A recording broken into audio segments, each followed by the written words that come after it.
स्वाध्यायः परमः। Doctor Baba Saheb Ambedkar open university.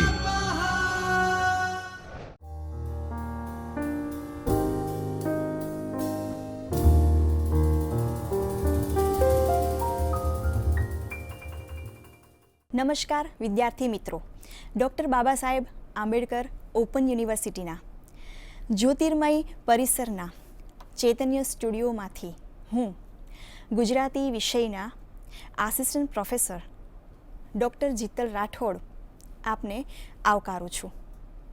મિત્રો, આજે આપણે મુખ્ય ગુજરાતી વિષયમાં તૃતીય વર્ષમાં આવતા પેપર નંબર 7માં એક ટૉપિક આવે છે, એક શીર્ષક આવે છે, જેનું શીર્ષક છે સોનેટ.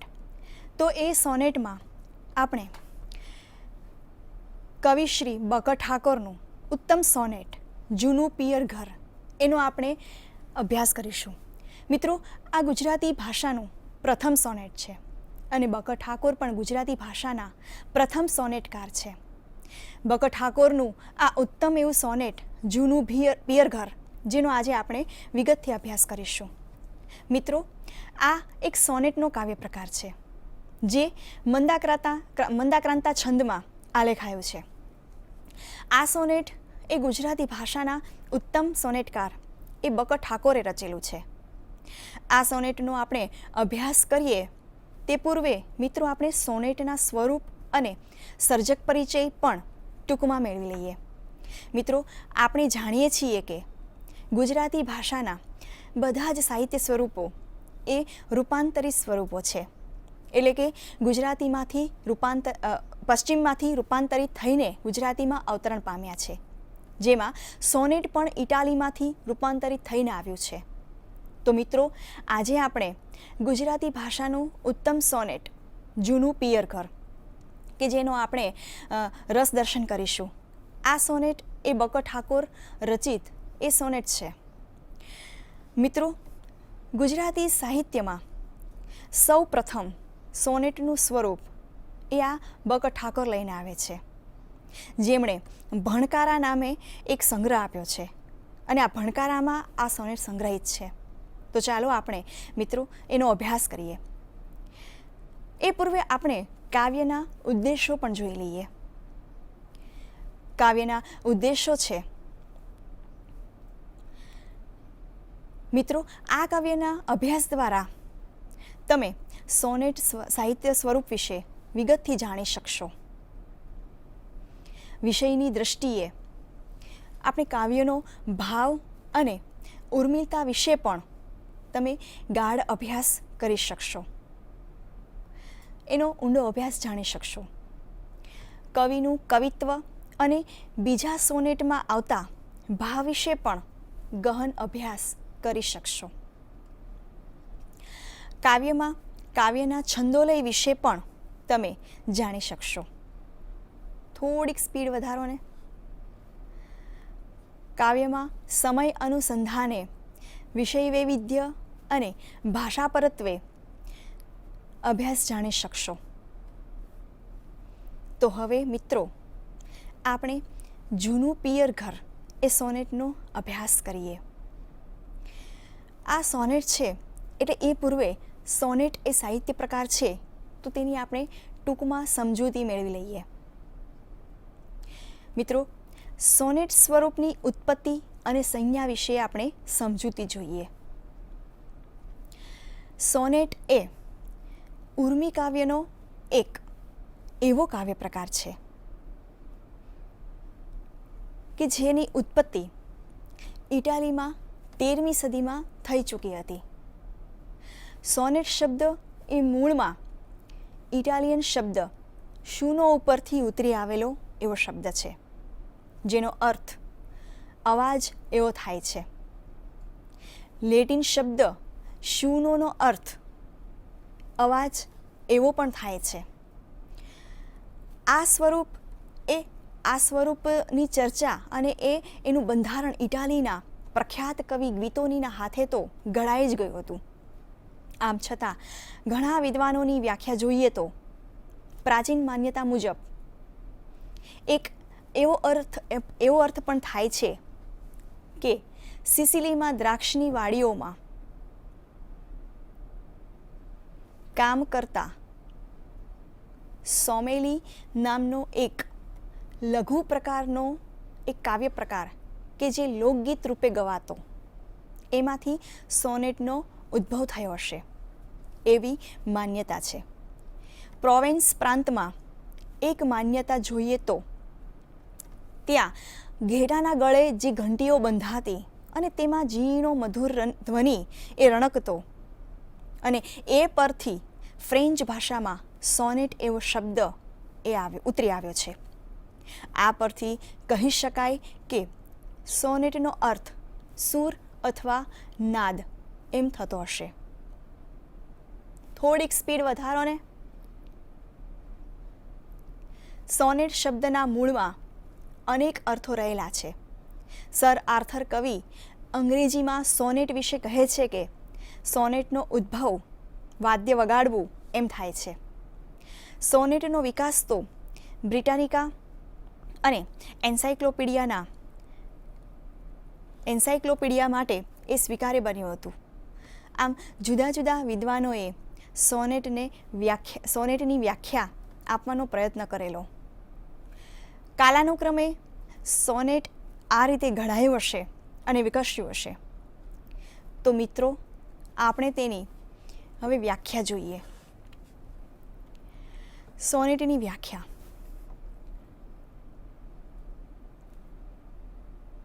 અને તેની સ્વરૂપગત ચર્ચા એ આપણે ટૂંકમાં જોઈએ. મિત્રો, સોનેટ એટલે એક જ છંદમાં એક જ ભાવ એકમમાં લખાયેલા અને અંતે ભાવ વળાંક સાધતા 14 પંક્તિના બંધમાં ભાવાભિવ્યક્તિની પ્રવાહિતા સિદ્ધ કરતી રચના એટલે સોનેટ. મિત્રો, સોનેટના સ્વરૂપ વિશે આપણે જાણીએ છીએ કે જ્યારે એની ચર્ચા કરીએ ત્યારે તેના અંતરંગ અને બહિરંગ વિશે પણ ચર્ચા જરૂરી છે. તો મિત્રો, બાહ્ય રીતે આપણે જોયું તો સોનેટમાં પંક્તિમાપ એ 14 પંક્તિઓની અનિવાર્યતા હોય છે. ઇટાલીમાં સોનેટના સ્વરૂપ વિશે જોઈએ તો પેટ્રાર્ક, અષ્ટક અને ષટક એવા પંક્તિ વિભાગો પ્રચલિત હતા. તો ઇંગ્લેન્ડમાં શેક્સપિયરે પણ 3 ચતુષ્ક અને 1 યુગ્મક પ્રકારનું એવું વિભાગીકરણ કરેલું, એટલે કે એ બંધારણને અપનાવેલું. મિલ્ટને તો પંક્તિ વિભાગ ન રાખતા સળંગ 14 પંક્તિઓને એક સૂત્રતા સાથે બાંધી આપેલી.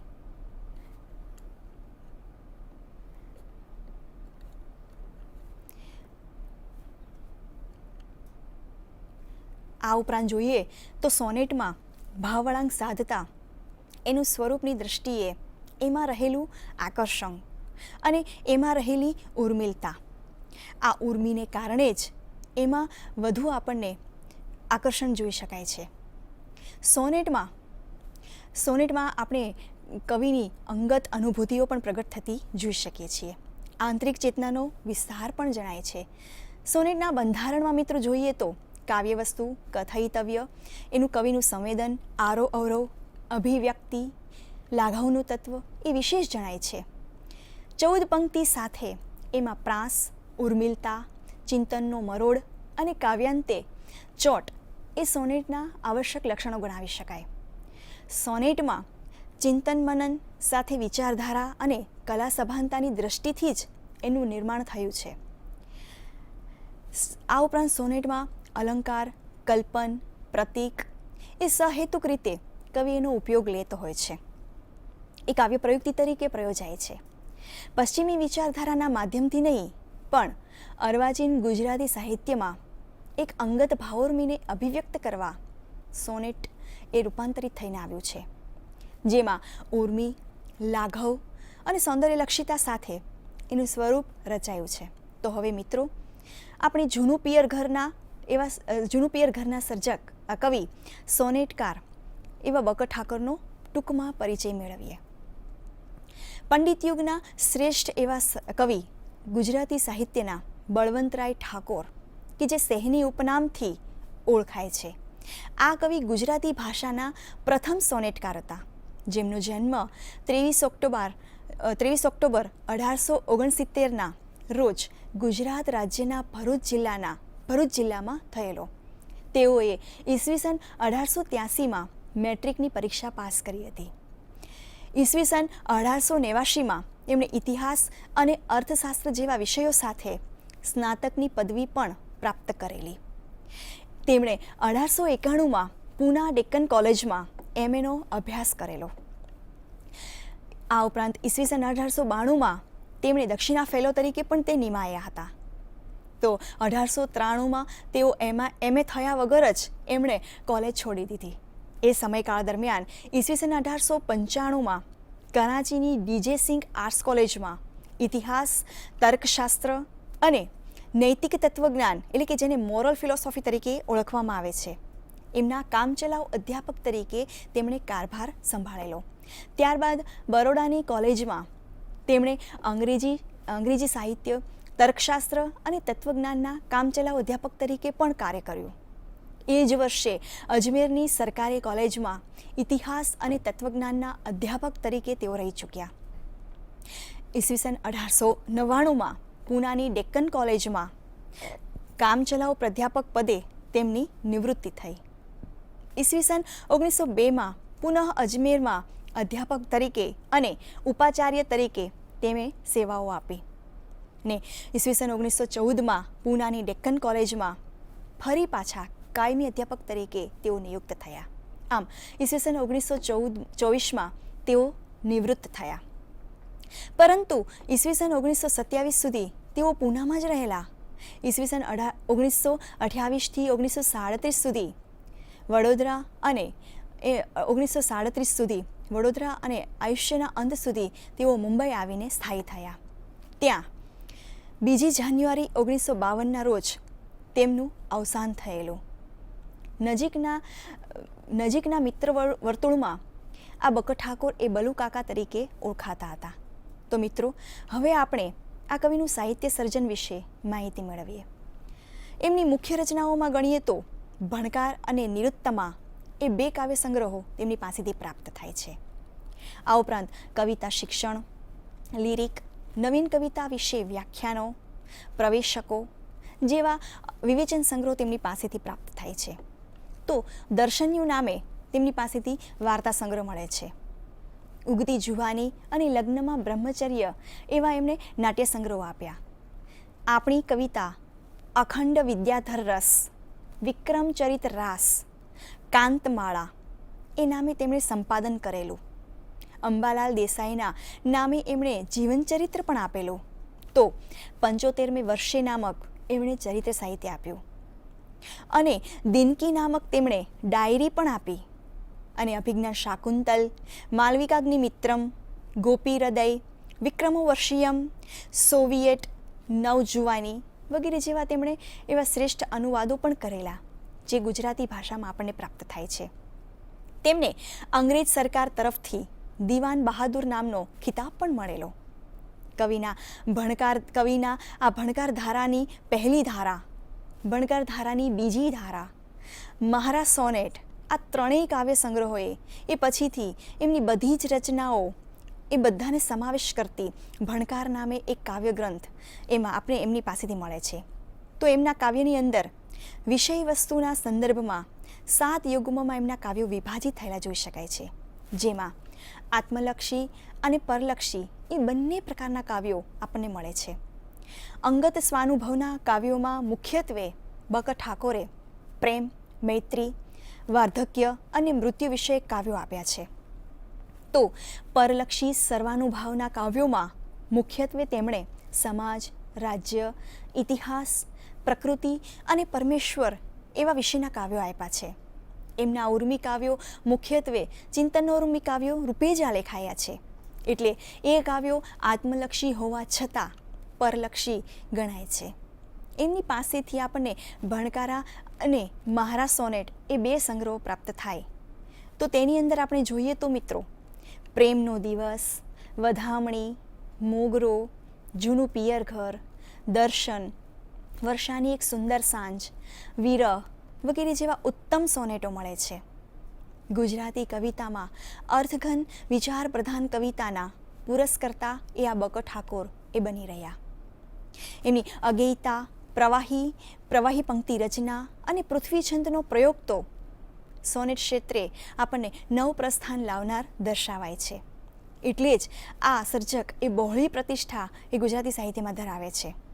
ગુજરાતી સાહિત્યમાં આ કવિના કાવ્યો એના કારણે જ હંમેશા આસ્વાદ્ય અને રમણીય રહેશે. તો મિત્રો, હવે આપણે આ કવિની ઉત્તમ રચના જૂનું પિયર ઘર વિશે અભ્યાસ કરીશું. આ કવિનું કાવ્ય એ સ્નેહના ભાવનું આલેખન થયું છે, એટલે કે સ્નેહના ભાવરૂપે જ આલેખાયું છે, જેમાં સાસરેથી પિયર આવતી એક નાયિકાના મનમાં સુંદર ભાવોનું શબ્દચિત્ર કવિએ અહીંયા અંકિત કર્યું છે. બક ઠાકોરે એ આ નાયિકાના બાળપણના ભાવોને તથા માતા પિતા અને પોતાના ઘર સાથેની એ તમામ સ્મૃતિઓનું અહીંયા સુંદર રૂપે આલેખન કર્યું છે. તો મિત્રો, હવે આપણે આ કવિતાની પ્રસ્તાવિક ભૂમિકા જોઈએ. ગુજરાતી સાહિત્યમાં સૌ પ્રથમ સોનેટ લઈ આવનાર બક ઠાકોર ઈસવીસન 1888માં એ આ કાવ્યની રચના કરે છે. આ સોનેટ ભણકારા એ આપણી ભાષાનું પ્રથમ સોનેટ સંગ્રહ છે. બક ઠાકોર એ પંડિત યુગના અને ગાંધીયુગ એ બંને વચ્ચેના સંક્રાંતિકાળના ઉર્મી તત્વનો અતિરેક એવો કવિતાને પોચકતા સુધી ખેંચી જાય છે. અને એની સામે છેડે આપણે જોઈ શકીએ તો વિચાર પ્રધાન કવિતા છે. તો અહીંયા આ વિચાર પ્રધાન કવિતા એવો વિચાર ધરાવનાર આ ગુજરાતી સાહિત્યના પ્રથમ સોનેટકાર એ આ બક ઠાકોર છે. માટે જ ગુજરાતી સાહિત્યના આ પ્રયોગશીલ અને સમર્થ કવિ રહ્યા છે. ઉદાત્ત વિચારધારા અને સોનેટોનું અવતરણ કરનાર સોનેટ ક્ષેત્રે એ પ્રતિભા દાખવી અને અનુગામીઓ માટે પણ એમણે પડકાર ઊભો કર્યો છે. એમના સોનેટોમાં આપણે વિવિધ ભાવ જોઈ શકીએ છીએ. તે પૈકી એમનું સોનેટ જે ઉત્તમ ગણી શકાય કે જેનું શીર્ષક આપણે અહીંયા જેનો અભ્યાસ કરવાનો છે, જૂનું પિયર ઘર, એ સોનેટ ઉત્તમ ભાવચિત્ર માટે રચાયું છે. આ સોનેટમાં પતિ સ્નેહ અનુભવતી નાયિકાનું મનોરમ જગત એ વ્યાપ્ત સ્વરૂપે અહીંયા આલેખાયું છે. હિન્દુ રીત રિવાજ અનુસાર કન્યાનું બાળપણ એ પિતાને ત્યાં વીતે છે. લગ્ન પછી તે પતિનું ઘર સાચવે છે અને પછી પતિનું ઘર એ જ એનો સાચો સંસાર ગણાય છે. એ રીતે તે પિયરને છોડી અને સાસરીને અપનાવે છે. પરંતુ જે સ્થળે તેની બાળપણની સ્મૃતિઓ ચિત્તમાં સમાયેલી હોય છે, ત્યાં સાસરીથી પાછા એ પિયર જ્યારે આવે છે ત્યારે આ કાવ્ય નાયિકાનો અતીત એ તાજો થાય છે. તેના હૃદયની ઉર્મિઓ અને જીવનનો અદ્ભુત એવી ક્ષણ અહીંયા તાદર્શ થતી જોવા મળે છે. હિન્દુ સમાજની પરંપરામાં દીકરીનો જન્મ એક પિતાને ત્યાં થાય અને એ મોટી થાય પછી સાસરીનું ઘર અપનાવે, જ્યાં તેનો નવો સંસાર શરૂ થાય. અતીતની ઝંખના એ ક્ષણ પૂરતી મર્યાદિત હોય છે. બાકી તો સૌ નારીઓએ વર્તમાનમાં પાછા ફરી અને પતિના સંસારમાં ગૂંથાઈને જીવવાનું હોય છે. કેમ કે પતિનો સ્નેહ પણ અહીંયા અકબંધ રીતે જ આલેખાયો છે. જૂનું પિયર ઘર એ સોનેટમાં પિતાને ત્યાં આવેલી આ દીકરીનો અનુભવ ખૂબ કાવ્યાત્મક રીતે રજૂ થયો છે. બક ઠાકોરનું આ સોનેટ એટલા જ માટે તો આસ્વાદ્ય થયું છે. પંક્તિ વિભાગ પરત્વે જોઈએ તો એમાં પ્રયોગશીલતા જણાય છે. કોઈ પણ વલણ વગર અહીંયા કવિએ મુખ્યત્વે પૃથ્વી છંદમાં આ સોનેટની રચના કરી છે. આમ છતાં મંદાક્રાંતા છંદમાં પણ બીજા અન્ય ઉત્તમ એવા સોનેટો પણ કવિએ રચ્યા છે. તો મિત્રો, હવે આપણે કૃતિનું સઘન અધ્યયન જોઈએ. પ્રસ્તુત સોનેટ જૂનું પિયર ઘર એ મંદાક્રાંતા છંદમાં રચાયેલું પેટ્રાકન પદ્ધતિનું સોનેટ છે. આ સોનેટમાં પિતૃગૃહે આવેલી નાયિકા એ પિયરમાં શું અને કેવું અનુભવે છે એનું આખું શબ્દચિત્ર આકારિત કરી અને કવિએ નિરૂપ્યું છે. પતિના દીર્ઘ સહવાસ બાદ નાયિકા એ પિતૃગૃહે પાછી આવે છે. કાવ્યના આરંભમાં કવિએ આ ક્ષણ પકડી છે. જુઓ: બેસી ખાટે ફરી બળી વધે મેળીઓરડામાં, દીઠા હે તે સ્મૃતિ પડ બધા ઉકલ્યા પરુડા. કવિ અહીંયા પંક્તિમાં સમાજની, ઘરની અને મર્યાદાને કારણે પિતાને ઘરે વહુ ઈચ્છાનુસાર ફરી શકતી નથી, પતિના ઘરે વહુ એ ઈચ્છાનુસાર ફરી શકતી નથી. ત્યાં તેને એક મર્યાદા નડે છે. ઘણા સમય પછી નાયિકા એ પિતાના ઘરે પાછી આવે છે. પતિના ઘરના વાતાવરણમાં પોતાના ચિરપરિચિત એવા એ વાતાવરણમાં પાછી આવે એટલે અહીંયા હળવાશ અનુભવે અને મોકલાશ પણ અનુભવે. એને માટે તો પતિનું ઘર જ સર્વસ્વ છે, પણ પિતાને ત્યાં તો પ્રસંગોપાત આવવાનું થાય એટલે આમનો આનંદ જ અનેરો હોય. પિયર ઘરના તમામ સંદર્ભોને મૂકીને એક નવા વાતાવરણને કવિ અહીંયા આલેખ્યું છે. નવા જીવનનું સુખ અનુભવતી આ નાયિકા સાસરીથી પિતાને ત્યાં આવે છે, એટલા માટે તે બેસી ખાટે અને નિરાંત અનુભવે છે. મંદાક્રાંતાના પ્રથમ 4 ગુરુના વર્ણમાં નાયિકાની નિર્ભાર ચિત્તની સ્થિતિ વર્ણવાઈ છે. ખાટે બેસતાની સાથે એનું મન આંદોલિત થયા કરે છે. ઘણા દિવસો પછી પિતાને ત્યાં પાછી આવી છે એટલે અધીરાઈ તો હોય એ સ્વાભાવિક છે. અધીરાઈની તીવ્રતા ફરી વળી બધી મેળીએ ઓરડામાં. આ પ્રથમ પંક્તિના 4 ગુરુમાં આવેલી નિરાંત એ ટકી નથી શકતી અને પછીના 5 એ લઘુવર્ણમાં નાયિકાની ફરી એ પાછી વળવાની ઝડપ જણાય છે.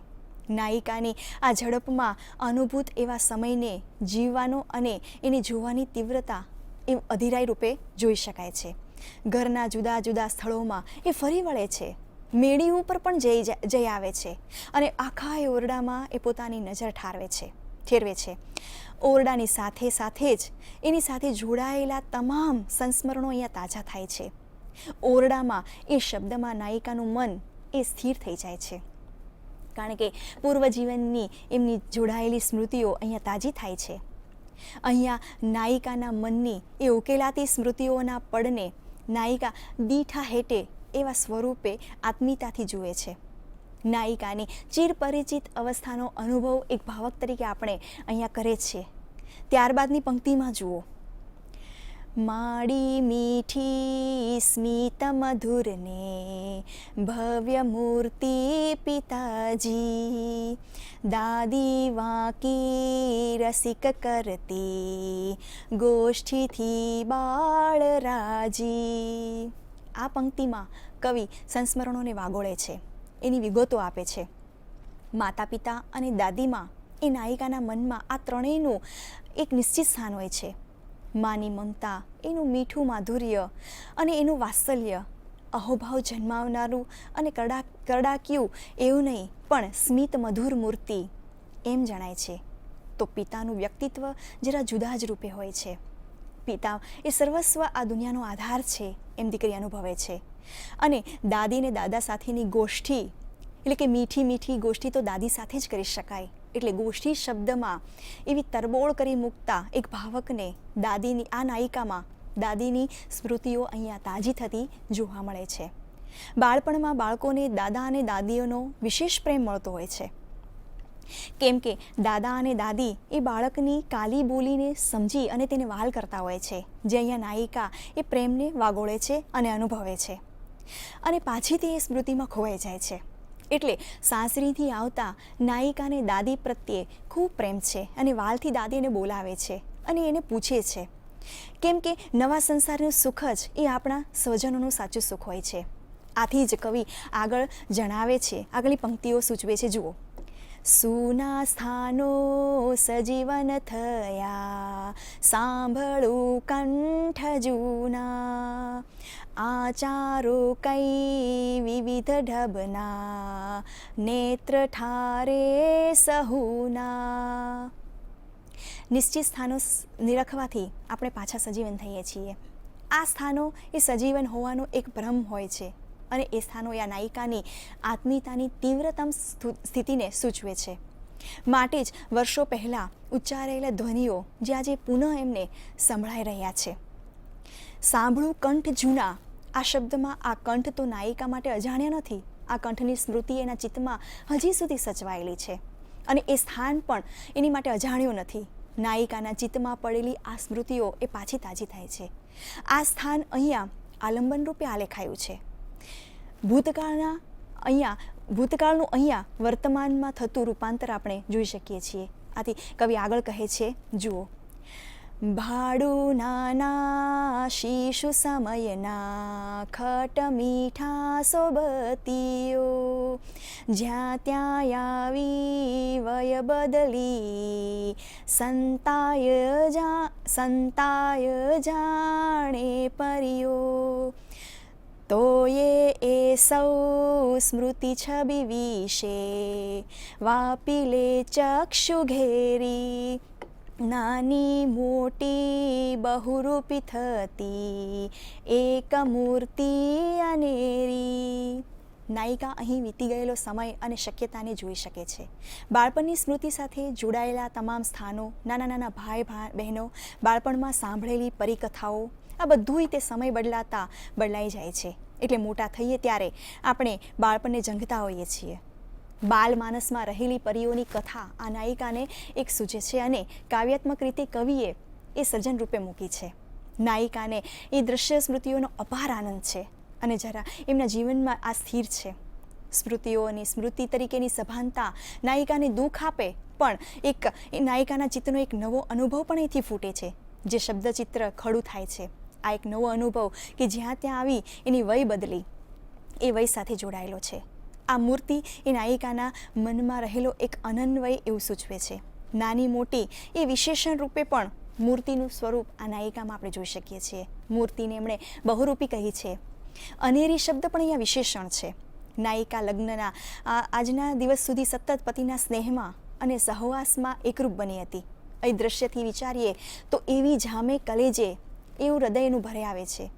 જુઓ આ પંક્તિમાં, ચોરીથી આ દિવસ સુધીમાં એવી જામે કલેજે કે કૌમારે પણ મુજ સરે બાળ વેશે સહેજે. આમ જામીન શબ્દની અંદર એકરૂપતા અને ગહનતા વ્યક્ત થઈ છે. બાળવયની આ જામી એ કલેજે એ અસરમાં નાયિકા એ ધન્યતા અનુભવે છે, જેના વિચારે ફરી તે ખાટે બેસી છે અને પિયર ઘરની જિંદગી એની સામે પ્રત્યક્ષ છે. હવે નવા સંસારમાં પતિના પ્રેમથી એ ધન્યતા અનુભવે છે અને આ કાવ્યનો અંત ખૂબ ચોંટદાર રીતે વર્ણવાય છે. ભાવવળાંક સર્જાતા કાવ્યનું સૌંદર્ય ખૂબ વધી ગયું છે. બેસી ખાટે પિયર ઘરમાં જિંદગી જોઈ સારી, ત્યારે જાણી અનહદ ગતિ નાથ મારા તમારી. પતિનો સ્નેહ એ સ્મૃતિ કરતાં સર્વોપરી નીવડ્યો છે, જે અનહદ ગતિએ પામ્યો છે. એટલે કે નાથના દેવત્વને જોતતી આ પ્રથમ નારી છે અને નાથ મહારામાં પતિના સ્નેહનો પ્રેમ સૂચવાયો છે. કાવ્યના અંતે આ નાયિકા અનહદ ગતિનો આનંદ એ પામતી અનુભવાય છે, ત્યારે એના ચિત્તમાં જન્મેલા આંદોલનોમાં પતિ પ્રેમ જ કેન્દ્રસ્થ છે. એટલે પિયર આવે છે ત્યારે અહીંયા વિરહભાવનું કાવ્ય પ્રથમ રીતે આપણને લાગે, પરંતુ પતિનો સ્નેહ પણ એક બાજુ છે. એટલે નાયિકાનું આંતરિક જગત પણ અહીંયા વિકસતું જણાય છે.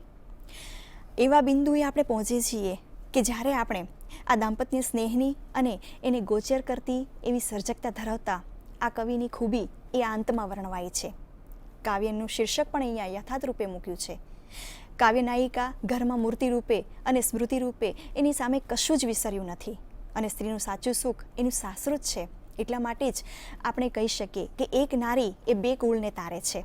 એના જીવનમાં પિતાનું વાત્સલ્ય અને માતાની મમતા, દાદા અને દાદીની મીઠાશ, ભાઈ અને બહેનનું હેત ને બાળપણની સૈયર સાથેની મસ્તીઓ અને પિયર સાથેની તમામ સ્મૃતિઓ, એ પ્રકૃતિ, એ ગામ, એ બધા સંસ્મરણો આ કાવ્યમાં ખૂબ સુંદર રીતે નિરૂપાયા છે. આ સ્મરણપટના અનેક એવા આકારરૂપે અહીંયા વ્યક્ત થયા છે. બીજી બાજુ જોઈએ તો આપણે પતિના સ્નેહનો આધાર પણ અહીંયા અસ્તિત્વ રૂપે જોઈ શકાય છે. એટલે કાવ્યના કેન્દ્રમાં પતિનો પ્રેમ સૂચવાયો છે. પિયરનું ઘર જૂનું અને પતિનો સહવાસ એ નવું જીવન. એટલે જૂનું અહીંયા વિશેષણ એ પિયર ઘર છોડ્યાનો દીર્ઘ સમય સૂચવે છે. આ સ્મૃતિઓ ઉકેલતા નાયિકા વર્તમાનમાં પાછી આવી જાય છે અને પાછું એને સત્ય લાગે છે. આ નવીનતાના અનુભવમાં જ આ નાયિકાની મનસ્થિતિ સૂચવાય છે. જૂનું ઘર નિમિત્તે આ નાયિકાની જે સ્મૃતિઓ છે એમાં અનહદ ગતિનો પરિચય મળે છે. આમ કાવ્યનું શીર્ષક એ ઔચિત્ય ધરાવે છે. હવે મિત્રો, આ કાવ્યમાં તમે તમારી પ્રગતિ ચકાસો. પ્રશ્ન નંબર 1, જૂનું પિયર ઘરમાં જે છંદ વપરાયો છે એ અને સાહિત્ય પ્રકાર જણાવો. પ્રશ્ન નંબર 2, જૂનું પિયર ઘરનો સારાંશ જણાવો. પ્રશ્ન નંબર 3, કાવ્યનાયિકા પિયર ઘરમાં શું શું અનુભવે છે એ સમજાવો. પ્રશ્ન નંબર 4, આ જૂનું પિયર ઘરની શીર્ષકની યોગ્યતા તપાસો. પ્રશ્ન નંબર 5, આ કાવ્યમાં કવિની ભાષાશૈલી અને રસ નિરૂપણની ચર્ચા કરો. પ્રશ્ન નંબર 6, કાવ્યમાં કવિની સર્જકતા જણાવો. પ્રશ્ન નંબર 7, સોનેટ કાવ્ય પ્રકાર ધરાવતા અન્ય સોનેટો વિશે પણ અભ્યાસ કરો. પ્રશ્ન નંબર 8, સોનેટ સાહિત્ય સ્વરૂપની ચર્ચા કરો. પ્રશ્ન નંબર 9, ભણકારા સંગ્રહમાં બીજા અનેક એવા સોનેટોનો અભ્યાસ કરો. અને પ્રશ્ન નંબર 10, પંડિત યુગમાં વિવિધ ભાવોવાળા સ્વરૂપોવાળા જે કાવ્યો છે એનો અભ્યાસ કરો. મિત્રો, આ કાવ્યનો આપણે સારાંશ ટૂંકમાં જોઈએ તો જૂનું પિયર ઘર સોનેટ રચનામાં પતિગૃહથી પિતૃગૃહ આવેલી નાયિકા એ ભૂતકાળને સ્મરણમાં વાગોળે છે અને પ્રત્યક્ષ અનુભવે છે. એટલે એ ખાટે બેસી છે અને બધી બાજુ એની નજર ફરી વળી છે. ઘણા સમય પછી એ ભૂતકાળની સ્મૃતિઓને વાગળે અને આખો અતી તેની સામે ઊભો રહે. એમાં એની અધીરાઈ જણાય છે અને મનની અંદર એના એવા ભાવો એ આંદોલિત થતા જોઈ શકાય છે. બાળપણના સંસ્મરણો પણ અહીંયા આપણને તાજા થતા જોવા મળે છે. સંસારમાં પતિ સાથે રહેલી આ નાયિકાની સુંદર યાદો એ અતીત બને છે. વળી પાછા પતિના સ્નેહની સ્મૃતિ એ હૃદયમાં આવી અને સ્થાપિત કરે અને એક અનેરી મૂર્તિ એ બની જાય છે. એટલે નાયિકા પાછા વર્તમાન તરફ પાછી ઢળી જાય છે. એટલે પિતાનું ઘર અને પતિની હૃદયસ્થ હાજરી, આ બંને વચ્ચેની રમણીય ક્ષણોને કવિ આર્જનામાં શબ્દબદ્ધ કરી છે. આમ ગુજરાતી ભાષાના બીજા અનેક સોનેટોમાં આવા ભાવોનું સુંદર રીતે દર્શન થયું છે. મિત્રો, આ કાવ્યમાં થોડાક ચાવીરૂપ શબ્દો પણ સૂચવાયા છે. જેમ કે રમણીય શબ્દ, જેનો અર્થ થાય છે સુંદર. નિર્ભાર શબ્દ, જેનો અર્થ છે ભાર વિનાનું.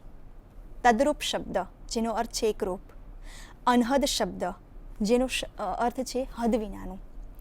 પરિતોષ શબ્દ, જેનો અર્થ છે સંતોષ. ગોચર શબ્દ, જેનો અર્થ છે જોઈ શકાય એવું. સાયુજ્ય શબ્દ, જેનો અર્થ જોડાણ. હૃદયસ્થ શબ્દ, જેનો અર્થ હૃદયમાં રહેલું કે હૃદયમાં સ્થિર રહેલું. અનુભૂત શબ્દ, જેનો અર્થ થાય છે અનુભવેલું. પુનરાનુભવ, જેનો અર્થ છે પુનઃ અનુભવ. તો મિત્રો, આશા રાખું છું કે તમને આ કાવ્યનું રસદર્શન સમજાયું હશે અને આપ ભાવ સમજી શક્યા હશો. તમે મને અહીંયા સુધી સાંભળી તે બદલ તમારો ખૂબ ખૂબ આભાર. તો મિત્રો, હવે આપણે ફરી નવા વિષય સાથે ફરીથી બીજા વ્યાખ્યાનમાં મળીશું. ત્યાં સુધી આભાર. સ્વાધ્યાયઃ પરમં